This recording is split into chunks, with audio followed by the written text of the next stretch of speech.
एक घर में 3 भाई और एक बहन थी। बड़ा और छोटा पढ़ने में बहुत तेज थे।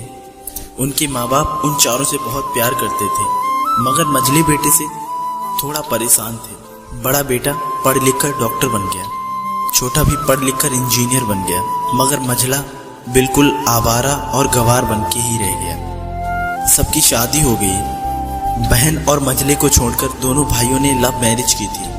बहन की शादी भी अच्छे घराने में हुई थी। आखिर भाई सब डॉक्टर और इंजीनियर जो थे, अब मझले को कोई लड़की नहीं मिल रही थी। बाप भी परेशान और माँ भी परेशान।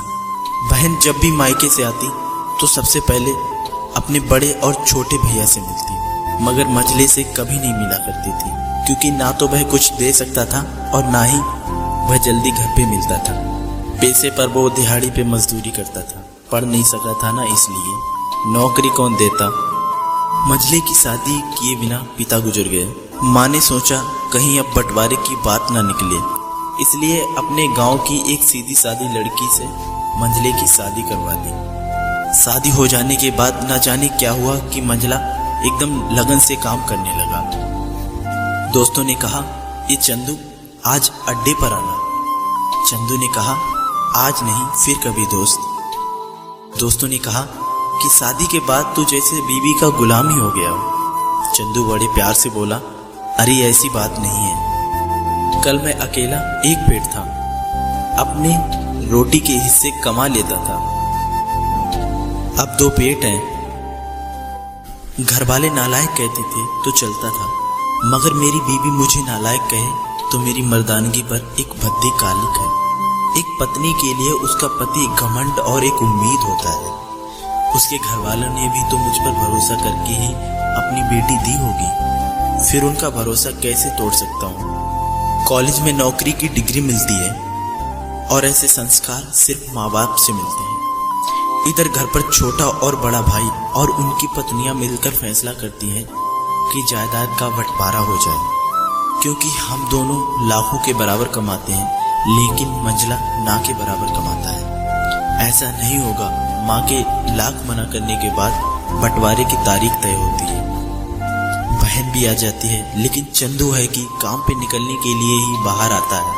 उसके दोनों भाई उसको पकड़कर भीतर लाकर बोलते हैं कि आज तो रुक जा, बंटवारा कर ही लेते हैं। वकील कहता है ऐसा नहीं होता है, साइन करना होता है। फिर चंदू अपने भाइयों से कहता है, तुम लोग बंटवारा करो, जो मेरे हिस्से में हो वो मुझे दे देना, मैं शाम को आकर अपना बड़ा सा अंगूठा चिपका दूंगा पेपर पे।